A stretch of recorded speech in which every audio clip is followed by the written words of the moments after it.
చాలా బాగుంది. ఈరోజు మనం కందిపప్పు కొబ్బరి పచ్చడి చూడబోతున్నాం. సో కందిపప్పు కొబ్బరి పచ్చడికి కావాల్సిన పదార్థాలని ముందుగా చూద్దాం. కందిపప్పు, ఎండుమిర్చి, జీలకర్ర, ఉప్పు, కొబ్బరికాయ, చింతపండు, నూనె. ముందుగా స్టవ్ వెలిగించుకుందాం. 3 టేబుల్ స్పూన్ల ఆయిల్ వేసుకుందాం. ఎండుమిర్చి, కొంచెం జీలకర్ర,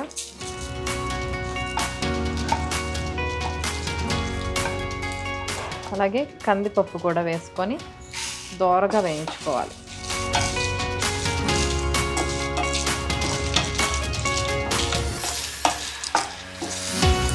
కందిపప్పు వేయించుకుంటే మంచి స్మెల్ వస్తుంది, మంచి టేస్ట్ వస్తుంది అనమాట. అంటే మీకు వేయించిన కందిపప్పుకి వేయించని కందిపప్పుకి చాలా డిఫరెన్స్ ఉంటుంది. సో పప్పు అయితే ఏగిపోయింది. ఇంకా స్టవ్ ఆఫ్ చేసుకొని మన రోల్ దగ్గరికి వెళ్ళిపోదాం. జీలకర్ర, కందిపప్పు, అలాగే ఎండుమిర్చి వేయించి పెట్టుకున్నాం కదా, వాటిని రోట్లో వేసేసుకుందాం. సో వేసేసుకున్నాం కదా, ఇప్పుడు దీన్ని కొంచెం దంచుకుందాం.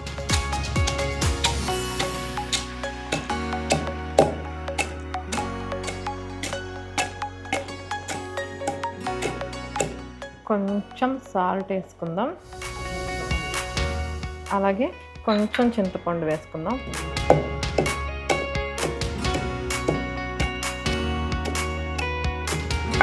చూసారు కదా, ఆల్మోస్ట్ పప్పు కొంచెం నలిగింది.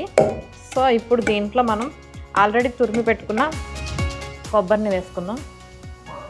తురిమి పెట్టుకున్న కొబ్బరిని కూడా వేసుకుందాం అన్నమాట.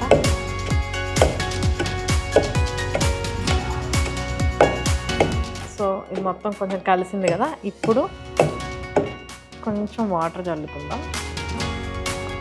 కొంచెం వాటర్ వేసాను నేను, కొంచెం మెత్తగా అవ్వటం కోసం.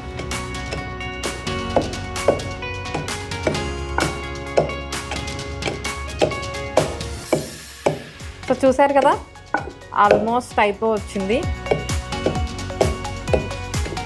కందిపప్పు కొబ్బరి పచ్చడి రెడీ. చూసారు కదా, మంచి కలర్ఫుల్గా ఉంది కదా, స్మెల్ కూడా మంచి టెంప్టింగ్గా ఉంది. సో లేట్ చేయకుండా ఇంకా మనం దీన్ని టేస్ట్ కూడా చేసేద్దాం.